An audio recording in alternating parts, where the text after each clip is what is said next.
Hello dear pharma student, welcome to GDC classes. Diploma in pharmacy first year का जितना भी subject है उस सभी का हम सिलेबस डिस्कस कर रहे हैं। तो आज का टॉपिक है, आज का सब्जेक्ट है HAP, human anatomy and physiology. तो स्टार्ट करते हैं हम अपने फर्स्ट चैप्टर से। तो फर्स्ट चैप्टर समझने से पहले आपको एचएपी का कोर्स कोड क्या होता है और कितने आवर्स का होना चाहिए और पर वीक में कितने आवर्स इसको स्टडी जरूर से करना चाहिए। ठीक है, एचएपी मतलब होता है ह्यूमन एनाटॉमी एंड फिजियोलॉजी होगा, जिसमें थ्योरी का, इसमें कोर्स कोड क्या है ER2014 टी है। ठीक है, 75 आवर्स का होगा, जो कि पर वीक में आपको 3 आवर्स का स्टडी करना ही चाहिए। जितना भी इस सब्जेक्ट के बारे में हम डिस्कस कर रहे हैं उसमें से 3 पॉइंट हम जरूर देख रहे हैं। उसका स्कोप क्या होगा, उसका कोर्स का ऑब्जेक्टिव क्या होगा, उस कोर्स को करने से आपको क्या आउटकम में आएगा, मतलब उस स्टूडेंट को वो जो स्टडी किया है उसको वापस क्या मिलेगा उसको स्टडी करने से। तो स्कोप में क्या आ जाएगा, ह्यूमन एनाटॉमी एंड फिजियोलॉजी, मतलब ह्यूमन के पूरे बॉडी के स्ट्रक्चर के बारे में आप देखेंगे। क्या कौन सा एंजाइम जो है जो डाइजेस्टिव सिस्टम में बहुत ज़्यादा इंपॉर्टेंट है, नर्वस सिस्टम क्या होता है, कार्डियोवैस्कुलर सिस्टम क्या होता है, सेंट्रल नर्वस सिस्टम क्या होता है। ठीक है, इन सारी चीज़ों को बहुत अच्छे से देखेंगे। ये हमारा हाथ है, ठीक है, इसको अगर हम इसको ऐसे इस तरीके से, मैं इस बॉटल को ले रही हूँ, ठीक है, तो ये बॉटल का लेना, हर एक चीज़ का आप बहुत अच्छे से इसमें स्टडी करेंगे। इसको ऑटोनॉमिक नर्वस सिस्टम हो गया और सोमैटिक नर्वस सिस्टम हो गया। सोमैटिक नर्वस सिस्टम में क्या होगा आपका, जैसा आप चाहेंगे, ठीक है, मुझे ये पेन लेना है तो मैं इसको अपनी इच्छा से ले रही हूँ, तो आपका सोमैटिक नर्वस सिस्टम में आ जाएगा। ऑटोनॉमिक नर्वस सिस्टम में कार्डियोवैस्कुलर सिस्टम, जैसे कि आपका दिल का धड़कना, ठीक है, जो सोचा है ह्यूमन बॉडी में बोन्स होता है, ठीक है, इन सारे चीज़ों को बहुत अच्छे से स्टडी करेंगे। फेस में कितना बोन होना चाहिए, हर एक चीज को बहुत ही अच्छे से डीपली से आप किस में स्टडी करेंगे, ह्यूमन एनाटॉमी एंड फिजियोलॉजी में। तो स्कोप में क्या होगा, बॉडी का जितना भी स्ट्रक्चर है उसके बारे में आप अच्छे से पढ़ेंगे। लेकिन साथ ही साथ जो हमारे बॉडी के लिए ज़रूरत है, अगर वो प्रॉपर नॉर्मल रेंज में नहीं रहा, नॉर्मल रेंज से अगर ज़्यादा हो गया उस कंडीशन में क्या हो सकता है, और नॉर्मल रेंज से अगर कम हो गया उस कंडीशन में क्या हो सकता है, इन सारी चीज़ों को आप इसमें स्टडी करेंगे। तो इसके ऑब्जेक्टिव में क्या क्या आ जाएगा, structure function of various organ system, ठीक है, वेरियस ऑर्गन सिस्टम का क्या क्या उसका फंक्शन होना चाहिए, कैसा स्ट्रक्चर होना चाहिए ह्यूमन बॉडी में। अब ऑर्गन्स क्या होता है, पहले आप ये समझिए, सेल से, बहुत सारे सेल से मिल के बनेगा ऑर्गन्स, ठीक है, ऑर्गन से आपका बनेगा बॉडी का पार्ट, जैसे कि आपका हाथ हो गया, ठीक है, हैंड हो गया, फूड हो गया, ठीक है, अब हाथ हो गया, हैंड हो गया, फूड हो गया, सर हो गया, ठीक है, इन सब से मिलके आपका पूरा एक बॉडी बन रहा है। तो ऐसी लाइन टू लाइन सब मिलके बनता है। सेल हो गया, बहुत सारा टिश्यू हो गया, टिश्यू से आपका बन गया बॉडी का पार्ट, बहुत सारे बॉडी के पार्ट से आपका क्या बन गया, पूरा एक बॉडी बन गया। तो इन सारी चीज़ों को आप स्टडी करेंगे। होम्योस्टैटिक का मैकेनिज्म क्या होता है and their imbalance in a human body के बारे में देखेंगे। Various vital physiological parameter of the human body and the significant, ठीक है, क्या उसका सिग्निफिकेंस होगा, ठीक है, इन सारी चीज़ों को आप देखेंगे। अब इस कोर्स को पूरा स्टडी करने से आपको क्या मिलेगा, डिस्क्राइब कर सकते हैं वेरियस ऑर्गन सिस्टम के बारे में, ठीक है, जो ह्यूमन बॉडी में प्रेजेंट रहता है।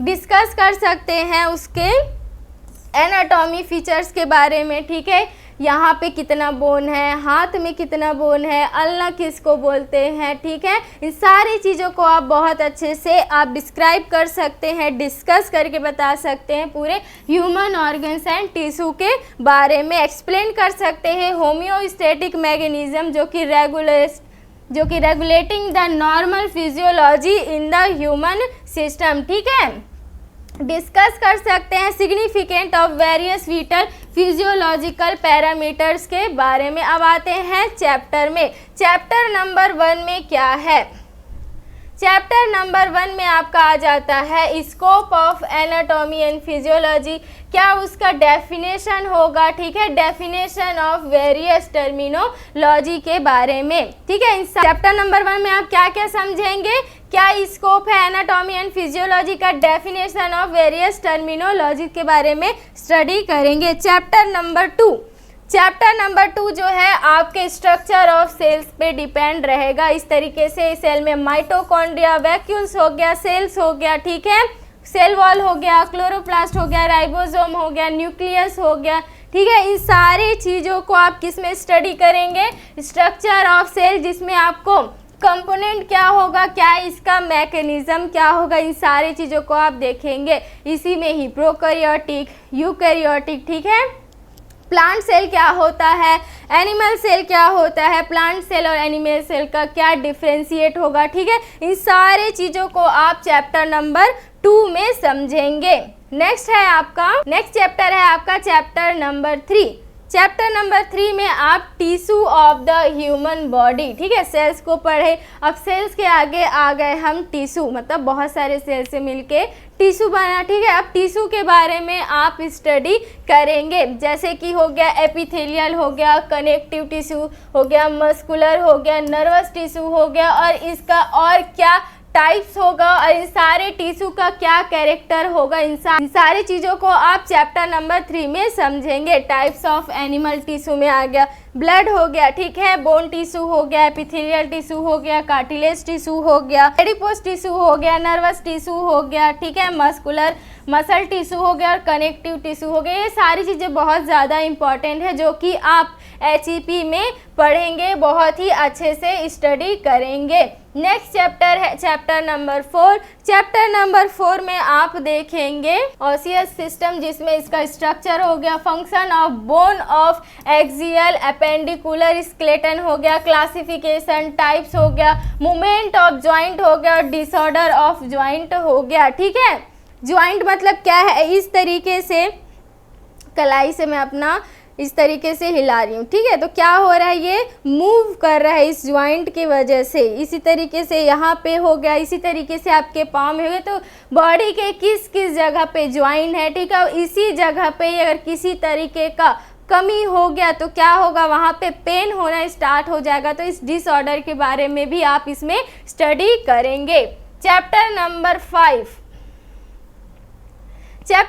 5 बहुत ज़्यादा इंपॉर्टेंट है, होम्योपोएटिक सिस्टम। होम्योपोएटिक सिस्टम मतलब पूरा ब्लड से रिलेवेंट आप स्टडी करेंगे, क्या कंपोजिशन होगा और क्या फंक्शन होगा ब्लड का, ठीक है। Process of hemopoiesis, characteristic and function of RBC, WBC, platelets, red blood cell, white blood cell, ठीक है, प्लेटलेट्स, इन सारी चीज़ों के बारे में आप देखेंगे। क्या मैकेनिज्म होगा ब्लड क्लॉटिंग का, importance of blood group, A positive, A negative, ठीक है, O positive, O negative, AB, किसको दे सकते हैं, किसको ले सकते हैं, ये सारी चीज़ों को आप चैप्टर नंबर 5 में देखेंगे। चैप्टर नंबर 6 जो है वो लिम्फेटिक सिस्टम पे, चैप्टर नंबर 6 में लिम्फेटिक सिस्टम के बारे में देखेंगे, क्या लिम्फ होता है, क्या लिम्फेटिक सिस्टम होता है, क्या इसका कॉम्पोजिशन होगा, क्या इसका फंक्शन होगा और कैसे इसका फॉर्मुलेशन होगा। Structure, function of spleen and lymph node के बारे में भी इसी में ही आप स्टडी करेंगे चैप्टर नंबर 6 में। चैप्टर नंबर 7 में आप कार्डियोवैस्कुलर सिस्टम, हार्ट, जो कि इस तरीके से सब जानते हैं, है ना, आज के डेट में सब इस तरीके से जानते हैं, हार्ट, दिल। इस दिल में जितना भी जो प्रोसेस चलता है, ब्लड का आना, ब्लड का जाना और भी जितना भी प्रोसेस, इन सारी चीज़ों को आप चैप्टर नंबर 7 में देखेंगे। Anatomy and physiology of heart हो गया, ठीक है, ब्लड वेसल एंड सर्कुलेशन, जिसमें पल्मोनरी, कोरोनरी, सिस्टमेटिक सर्कुलेशन, इन सारे टर्म्स को आप अच्छे से इसमें स्टडी करेंगे। कार्डियक साइकिल हो गया, हार्ट का साउंड कैसे होता है, बेसिक ऑफ ECG हो गया, blood pressure and its regulation, इन सारी चीज़ों को आप चैप्टर नंबर 7 में स्टडी करेंगे। चैप्टर नंबर 8 जो है वो रेस्पिरेटरी सिस्टम पे है, लंग्स पे, ठीक है, जो सिगरेट पीते हैं इनका कहाँ पे इफ़ेक्ट करता है, लंग्स पे ही इफ़ेक्ट करता है। क्यों? क्योंकि वो हमारे रेस्पिरेशन श्वास के लिए बहुत ही ज़्यादा इम्पॉर्टेंट है। ठीक है, तो रेस्पिरेटरी सिस्टम में anatomy of respiratory organs, their function देखेंगे, रेगुलेशन, इसका मैकेनिज्म ऑफ रेस्पिरेशन क्या होगा इसको देखेंगे, रेस्पिरेटरी वॉल्यूम और कैपेसिटी क्या होगा इसको अच्छे से डिफाइंड करेंगे। इस चैप्टर में आप इन सारी चीज़ों को स्टडी करेंगे। नेक्स्ट चैप्टर है chapter number 9। Chapter number 9 digestive system. आज के डेट में मैक्सिमम पेशेंट जो है वो डाइजेस्टिव सिस्टम में किसी तरीके के इम्बैलेंस बोलो, बहुत सारा है ना, बहुत सारे डिसऑर्डर जो है हमारे पेट से ही जुड़ के आ रहा है ना। तो डाइजेस्टिव सिस्टम बहुत ही ज़्यादा इंपॉर्टेंट है, इसको बहुत एक्स्ट्रा फोकस होके आपको स्टडी करना है। क्या इसका एनाटॉमी होगा, फिजियोलॉजी ऑफ जीआईटी हो गया, anatomy and function of accessory gland हो गया, फिजियोलॉजिकल डाइजेशन एंड एब्जॉर्प्शन क्या होगा, इन सारी चीज़ों को आप चैप्टर नंबर 9 में स्टडी करेंगे। Chapter number 10। चैप्टर नंबर 10 जो है वो स्केलेटल मसल पे है। ठीक है, स्केलेटल मसल में इसका क्या हिस्टोलॉजी होगा, फिजियोलॉजी ऑफ मसल कॉन्ट्रैक्शन या फिर डिसऑर्डर ऑफ स्केलेटल मसल। इसमें आप स्केलेटल मसल के बारे में अच्छे से देखेंगे, जिसका हिस्टोलॉजी क्या होगा, फिजियोलॉजिकल ऑफ मसल कॉन्ट्रैक्शन या फिर इससे जो डिसऑर्डर होगा स्केलेटल मसल से। ठीक है, मसल मतलब क्या है, बहुत सारे लोग जिम जाते हैं, किस लिए जाते हैं, अपने मसल को स्ट्रॉन्ग करने के लिए। ठीक है, तो इन सारी चीज़ों को आप इसी स्केलेटल मसल वाले पॉइंट पे ही आप समझेंगे, जो कि चैप्टर नंबर 10 में है। चैप्टर नंबर 11 जो है वो नर्वस सिस्टम पे है। ठीक है, जो कि बहुत ही ज़्यादा इम्पॉर्टेंट है, बहुत ही इंटरेस्टिंग चैप्टर है, बहुत अच्छे से आपको पढ़ना भी चाहिए। Classification of nervous system, autonomic physiology of cerebrum हो गया, सेरिब्रिलम हो गया, मिड ब्रेन हो गया, इसका फंक्शन क्या होगा, किसका, हाइपोथैलेमस का, मेडुला ऑब्लंगाटा का और बेसल गैंग्लिया का। ठीक है, स्पाइनल कॉर्ड क्या होगा, क्या इसका स्ट्रक्चर होगा, क्या इसका रिफ्लेक्स होगा, इन सारी चीज़ों को देखेंगे। Names and function of cranial nerves. ठीक है, names and function of cranial nerves के बारे में देखेंगे। Anatomy and physiology of sympathetic and parasympathetic nervous system, जो कि एएनएस से रिलेवेंट है, ऑटोनॉमिक नर्वस सिस्टम, और इसी से ही आपका कोलॉजी का पोर्शन भी आएगा। ANS autonomic nervous system systematic और पैरासिम्पैथेटिक, जिसमें एड्रिनर्जिक और कोलिनर्जिक का रोल होता है, और यही ही आपका मेडिसिनल केमिस्ट्री में भी काम आएगा। तो आपको एचपी में बहुत अच्छे से स्टडी कर लेना है। नेक्स्ट है चैप्टर नंबर 12। चैप्टर नंबर 12 में क्या है, सेंस ऑर्गन। हमारा बॉडी जो है सेंस करता है। ठीक है, जिसमें आप इसका एनाटॉमी एंड फिजियोलॉजी देखेंगे, किसका किसका सेंस ऑर्गन में आपका कौन कौन सा आ जाता है, आई हो गया, ईयर हो गया, स्किन हो गया, टंग हो गया, नोज हो गया। इन सारे चीज़ों को आप चैप्टर नंबर 12 में स्टडी करेंगे। नेक्स्ट है चैप्टर नंबर 13। चैप्टर नंबर 13 जो है वो यूरिनरी सिस्टम, यूरिनरी सिस्टम पे डिपेंडेंट है। ठीक है, क्या है, एनाटॉमी, इसका फिजियोलॉजी किसका, यूरिनरी सिस्टम का, physiology of urine formation, urine कैसे बनता है, रेनिन एंजियोटेंसिन सिस्टम, इसका क्या रोल होगा, क्लियरेंस टेस्ट और मिक्टोरियस। ठीक है, इन सारी चीज़ों को आप चैप्टर नंबर 13 में समझेंगे। Chapter number 14। चैप्टर नंबर 14 में है endocrine system, hormones and their function.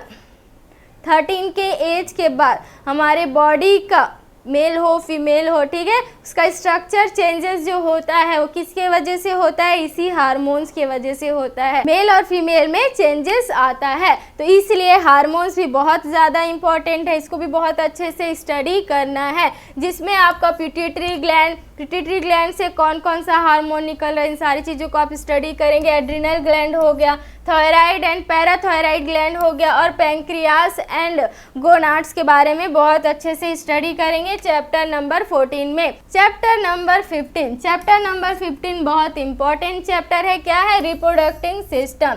क्या इसका एनाटॉमी होगा, किसका, मेल का, फीमेल का रिप्रोडक्टिंग सिस्टम, ठीक है, इसका एनाटॉमी क्या होगा, फिजियोलॉजी ऑफ मैस्चुरेशन क्या होता है, स्पर्मेटोजेनेसिस और ओगोनोजेनेसिस, इन सारी चीज़ों को देखेंगे, प्रेगनेंसी और पार्चुरेशन, इन सारे चीज़ों को आप चैप्टर नंबर 15 में स्टडी करेंगे। तो इस तरीके से चैप्टर नंबर 1 से लेके चैप्टर नंबर 15 तक का हम HEP human anatomy and physiology का सिलेबस अच्छे से डिस्कस कर चुके हैं। ऐसे ही और फर्स्ट ईयर में जितना भी सब्जेक्ट है उन सभी का PCI के अकॉर्डिंग सिलेबस क्या है, ये सारी वीडियो इस चैनल में डल चुकी है, जिसको आप जरूर से देख लेना है।